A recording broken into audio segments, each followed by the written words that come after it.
Hi friends, recipes കിച്ചണിലേക്ക് എല്ലാവർക്കും സ്വാഗതം. ഞാനിന്ന് വന്നിട്ടുള്ളത് നമുക്ക് ഈവനിങ്ങിൽ ചായയുടെ ഒക്കെ കൂടെ വളരെ സിമ്പിളായിട്ട് തയ്യാറാക്കിയെടുക്കാൻ പറ്റുന്ന നല്ലൊരു റെസിപ്പി ആയിട്ടാണ്. വീട്ടിൽ തന്നെ ഉള്ള കുറഞ്ഞ ഇൻഗ്രീഡിയൻസ് വെച്ചിട്ട് പെട്ടെന്ന് തയ്യാറാക്കിയെടുക്കാൻ പറ്റുന്ന നല്ലൊരു മധുര പലഹാരമാണ് കേട്ടോ. അപ്പോൾ എന്തായാലും എല്ലാവരും ഇതുപോലെ ഒന്ന് തയ്യാറാക്കി നോക്കിയതിന് ശേഷം ഫീഡ്ബാക്ക് അറിയിക്കാൻ മറക്കരുത്. അതുപോലെ വീഡിയോ കണ്ടുകൊണ്ടിരിക്കുമ്പോൾ ഇഷ്ടമാണെന്നുണ്ടെങ്കിൽ ആ ലൈക്ക് ബട്ടൺ ഒന്ന് ക്ലിക്ക് ചെയ്യാൻ മറക്കരുത്. ചാനൽ സബ്സ്ക്രൈബ് ചെയ്തിട്ടില്ല എന്നുണ്ടെങ്കിൽ ഒന്ന് സബ്സ്ക്രൈബ് ചെയ്ത് സപ്പോർട്ട് ചെയ്യാനും കൂടെ മറക്കരുത്. ഫേസ്ബുക്കിലാണ് കാണുന്നുണ്ടെങ്കിൽ ഫേസ്ബുക്ക് പേജ് ഒന്ന് ഫോളോ ചെയ്യാൻ കൂടെ മറക്കരുത് കേട്ടോ. അപ്പോൾ എങ്ങനെയാണ് തയ്യാറാക്കി എടുക്കുന്നത് എന്നുള്ളത് നോക്കാം. തയ്യാറാക്കി എടുക്കാൻ വേണ്ടി നമുക്കിതിലേക്ക് 1.5 കപ്പ് ഗോതമ്പ് പൊടിയാണ് കേട്ടോ വേണ്ടത്. അത് നമുക്ക് ഈ ഒരു ബൗളിലേക്ക് അങ്ങ് ഇട്ട് കൊടുക്കാം. 250 ml കപ്പിനാണ് 1.5 കപ്പ് എടുത്തിട്ടുള്ളത്. ഇനി അതിലേക്ക് നമുക്ക് 1 ടീസ്പൂണ് നെയ്യും കൂടെ ആഡ് ചെയ്ത് കൊടുക്കാം. നെയ്യിന് പകരം നമുക്ക് വേണമെന്നുണ്ടെങ്കിൽ സൺഫ്ലവർ ഓയിലും യൂസ് ചെയ്യാം കേട്ടോ. ഞാനിപ്പോൾ ഇവിടെ നെയ്യാണ് എടുത്തിട്ടുള്ളത്.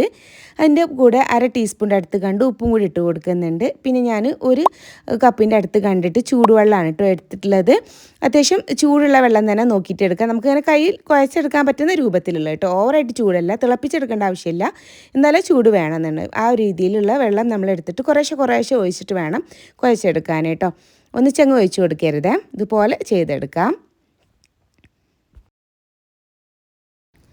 അപ്പോൾ അതുപോലെ നന്നായിട്ട് കുഴച്ചെടുത്തിട്ടുണ്ട് കേട്ടോ. നല്ല സോഫ്റ്റ് ആക്കിയിട്ട് വേണം നമ്മളിതൊന്ന് കുഴച്ചെടുക്കാൻ. ഏകദേശം ഒരു 3/4 കപ്പിൻ്റെ മുകളിൽ കണ്ട് ഞാൻ വെള്ളം എടുത്തിട്ടുണ്ട്. ഫുള്ള് വെള്ളം എടുത്തിട്ടില്ല കേട്ടോ. നമ്മൾ ചപ്പാത്തിക്കൊക്കെ മാവ് കുഴച്ചെടുക്കില്ലേ, ആ ഒരു രൂപത്തിലാണ് ഇതൊന്ന് ആക്കിയെടുക്കണത്. കണ്ടില്ലേ, ഇതുപോലെ സോഫ്റ്റ് ആക്കിയിട്ട് എടുക്കണം. ഇത് നമ്മളിനി റെസ്റ്റ് ചെയ്യാനൊന്നും വെക്കുന്നില്ല, ഇതുപോലെ തന്നെ അങ്ങ് ആക്കിയെടുക്കണം കേട്ടോ. കണ്ടില്ലേ, നല്ല സോഫ്റ്റ് ആക്കിയിട്ട് എടുത്തിട്ടുണ്ട്. ഇതുപോലെ തന്നെ ചെയ്തെടുക്കണേ. ഇനി നമ്മൾ അടുത്തതായിട്ട് ചെയ്തെടുക്കുന്നത് ഇതിൽ നിന്ന് ഞാനൊരു പോർഷൻ ഇങ്ങനെ ഉരുട്ടിയിട്ടൊന്നങ്ങ് എടുക്കുകയാണ് കേട്ടോ. ഇതുപോലെ ഒന്നങ്ങ് ഉരുട്ടിയിട്ടെടുക്കാം. ഇതുപോലെ ഒന്ന് ഉരുട്ടിയെടുത്തതിന് ശേഷം നമ്മൾ ആ ഒരു കൗണ്ടർ ടോപ്പിൽ വെച്ചിട്ടാണെന്നുണ്ടെങ്കിൽ ഇതുപോലെ ഒരു ബോർഡ് എന്തെങ്കിലും ഉണ്ടെന്ന് അതിൽ വെച്ചിട്ട് നമുക്കൊന്ന് ഇതൊന്ന് റോൾ ചെയ്തെടുക്കാം കേട്ടോ. അപ്പോൾ ഒന്ന് ഇതുപോലെ നീളത്തിലാക്കിയിട്ട് എടുക്കണേ. ഇതുപോലെ ഞാനൊന്ന് നീളത്തിലാക്കി ഇങ്ങനെ റോൾ ചെയ്തെടുക്കുന്നത് കേട്ടോ. ഇതുപോലെ തന്നെ ചെയ്തെടുക്കുക. നമുക്ക് എന്താ വെച്ചാൽ പ്രയാസമില്ലാണ്ട് പെട്ടെന്ന് ഉണ്ടാക്കിയെടുക്കാൻ വേണ്ടിയിട്ടാണ് കേട്ടോ ഇതുപോലെ ചെയ്തെടുക്കുന്നത്. നമ്മളിങ്ങനെ കുഞ്ഞു പിടിയാക്കിയിട്ടൊക്കെ ഉണ്ടാക്കിയെടുക്കുകയെന്നുണ്ടെങ്കിൽ കുറേ ടൈം എടുക്കില്ലേ. അപ്പോൾ അതൊന്നും ഇല്ലാണ്ട് ഇതുപോലെ ചെയ്തെടുക്കുകയാണെങ്കിൽ വളരെ സുഖമാണ്, പെട്ടെന്ന് ഉണ്ടാക്കിയെടുക്കാൻ പറ്റും. അപ്പോൾ ഇതുപോലെ ഞാനിതാ അധികം കട്ടിയില്ലാണ്ട് കേട്ടോ ഈ ഒരു വണ്ണത്തിലാണ് നമ്മളിത് ആക്കിയെടുക്കേണ്ടത്. ഓവറായിട്ട് വണ്ണം ആക്കിയെടുക്കരുത്. അങ്ങനെ ആകുമ്പോൾ നമുക്കങ്ങനെ കഴിക്കുമ്പോൾ വലിയ ടേസ്റ്റ് തോന്നില്ല. പക്ഷേ ഇതുപോലെ ഒന്ന് ആക്കിയെടുക്കുകയെന്നുണ്ടെങ്കിൽ നല്ല സുഖമാണ് കേട്ടോ.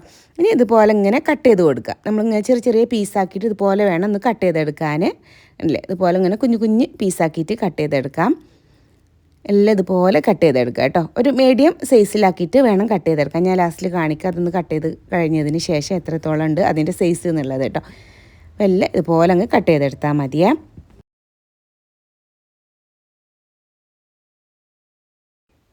അപ്പോൾ അതാ ഈ ഒരു രീതിയിലാട്ടോ ഇതൊന്ന് കട്ട് ചെയ്തെടുത്തിട്ടുള്ള കണ്ടില്ലേ, ഈ ഒരു സൈസിലാണ് ഞാനിതെല്ലാം കട്ട് ചെയ്തെടുത്തിട്ടുണ്ട്. ഇതുപോലെ ബാക്കിയുള്ളതൊക്കെ അങ്ങ് ചെയ്തെടുത്താൽ മതി കേട്ടോ. ഇതുപോലെ കട്ട് ചെയ്തെടുക്കണേ. അപ്പോൾ എല്ലാം ഞാൻ ഇതുപോലെ ഒന്ന് കട്ട് ചെയ്തെടുത്തിട്ടുണ്ട് കണ്ടില്ലേ.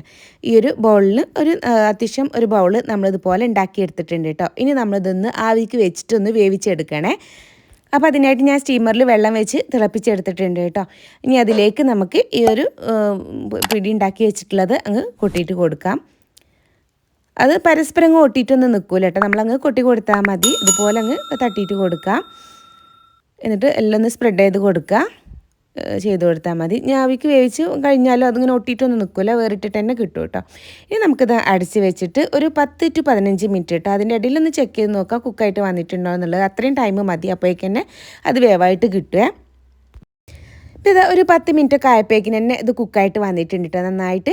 ഞാൻ ഫ്ലെയിം അങ്ങ് ഓഫ് ചെയ്തിട്ടുണ്ട്. ഇനി നമുക്ക് ഇതൊരു സൈഡിലോട്ട് അങ്ങ് മാറ്റി വെക്കാം കേട്ടോ. അപ്പോഴേക്ക് ഇതിലേക്ക് ബാക്കി കുറച്ച് ഇൻഗ്രീഡിയൻസ് ഒന്ന് റെഡിയാക്കി എടുക്കാനുണ്ട്.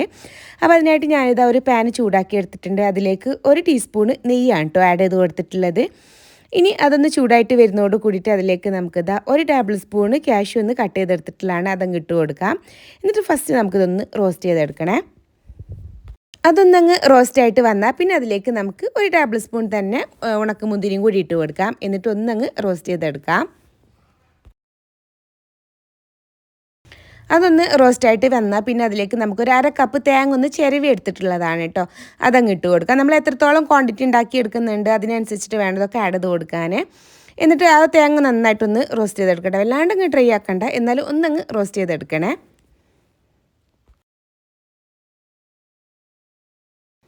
ഇപ്പോൾ അതാ തേങ്ങയൊക്കെ ഏകദേശം ഒന്നിങ്ങനെ റോസ്റ്റ് ചെയ്തെടുത്തിട്ടുണ്ട്. അതുപോലെ ഒന്ന് റോസ്റ്റ് ചെയ്തെടുത്താൽ മതി. ഇനി ഇതിലേക്ക് നമുക്ക് മധുരത്തിന് ആവശ്യമായിട്ടുള്ള ശർക്കര ആഡ് ചെയ്ത് കൊടുക്കാം. ഞാനിവിടെ ഒരു 1/2 കപ്പ് ശർക്കരയാണ് കേട്ടോ ഒഴിച്ച് കൊടുക്കുന്നത്. ഞാൻ ഏകദേശം ഒരു 2 വെല്ലത്തിൻ്റെ ശർക്കരയിൽ ഒരു 1/4 കപ്പ് വെള്ളം ഒഴിച്ചൊന്ന് മെൽറ്റാക്കിയിട്ട് എടുത്തതാണ്. അതങ്ങ് ഒഴിച്ച് കൊടുക്കുന്നുണ്ട്. ഒക്കെ നരച്ചെടുത്തിട്ടില്ല കേട്ടോ, വേസ്റ്റൊക്കെ ഒന്ന് കളഞ്ഞ്. ഇനി നന്നായിട്ട് കുറച്ച് ടൈം ആ തേങ്ങ അതിൽ കിടന്നൊന്ന് കുക്കാവട്ടെ കേട്ടോ. കുറച്ച് ടൈം അതിൻ്റെ ആ ഒരു മധുരമൊക്കെ ആ തേങ്ങയിലൊന്ന് പിടിക്കാൻ വേണ്ടിയിട്ട് കുറച്ച് ടൈം ഒന്ന് ഇതുപോലെ മിക്സ് ചെയ്തൊന്ന് കുക്ക് ചെയ്തെടുക്കാം. അതൊന്ന് ആക്കിയെടുത്താൽ പിന്നെ നമുക്കതിലേക്ക് നമ്മളിത് ആവിയിൽ വേവിച്ചെടുത്തിട്ടുള്ള ആ ഒരു പിടികളുണ്ടല്ലോ, അത് അതിലേക്ക് അങ്ങ് ഇട്ട് കൊടുക്കാം. കണ്ടില്ലേ, സെപ്പറേറ്റ് ഓരോന്നായിട്ട് തന്നെ കിടക്കുന്നുണ്ട് കേട്ടോ, ഒട്ടിയിട്ടൊന്നും വരില്ല.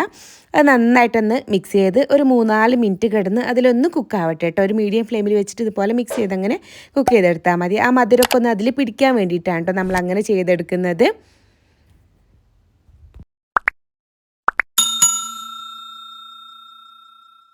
അതിൻ്റെ ഇടയിൽ നമുക്ക് അതിലേക്ക് ഫ്ലേവറിന് ആവശ്യമായിട്ടുള്ള ഒരു 1/2 ടീസ്പൂണിൻ്റെ അടുത്ത് കണ്ടിട്ട് ഏലക്കപ്പൊടിയും ഒരു 2 പിഞ്ച് ഉപ്പ് ഇട്ടാൽ മധുരമൊക്കെ ഒന്ന് ബാലൻസ് ചെയ്യാൻ വേണ്ടിയിട്ട് 2 പിഞ്ച് ഉപ്പും കൂടി ഇട്ട് കൊടുത്ത് നന്നായിട്ടൊന്നങ്ങ് മിക്സ് ചെയ്ത് കൊടുക്കാം.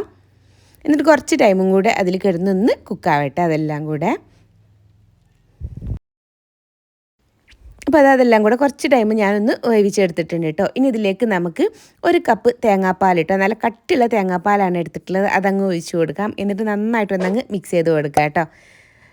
പെട്ടെന്ന് തന്നെ അങ്ങ് കുറുകിയിട്ട് വരും, നല്ല കട്ടിയുള്ള പാലായതുകൊണ്ട് തന്നെ. നന്നായിട്ട് ഇതുപോലെ ഒന്നങ്ങ് മിക്സ് ചെയ്ത് കൊടുക്കാം. ഒന്ന് ചൂടായിട്ട് വന്നാൽ മതി കേട്ടോ, വല്ലാണ്ട് ഇങ്ങനെ ഇട്ട് തിളപ്പിക്കേണ്ട ആവശ്യമൊന്നുമില്ല. അപ്പോൾ അതാ ഏകദേശം ഇതൊക്കെ ഇങ്ങനെ കുറുകി വന്ന പോലെ വന്നിട്ടുണ്ട് കേട്ടോ. ഒന്നങ്ങ് ചൂടായിട്ട് വന്നിട്ടുള്ളൂ, അപ്പോഴേക്കും തന്നെ ഇതുപോലെ ഒന്നങ്ങ് കുറുകിയിട്ട് വന്നിട്ടുണ്ട്. ഞാൻ ഫ്ലെയിം അങ്ങ് ഓഫ് ചെയ്തിട്ടുണ്ട് കേട്ടോ. അതുപോലെ ഒന്നങ്ങ് ചൂടായിട്ട് വന്നപ്പോൾ നല്ല ടേസ്റ്റി ആയിട്ട് വളരെ സിമ്പിളായിട്ട് തയ്യാറാക്കി എടുക്കാൻ പറ്റുന്നതാണ്.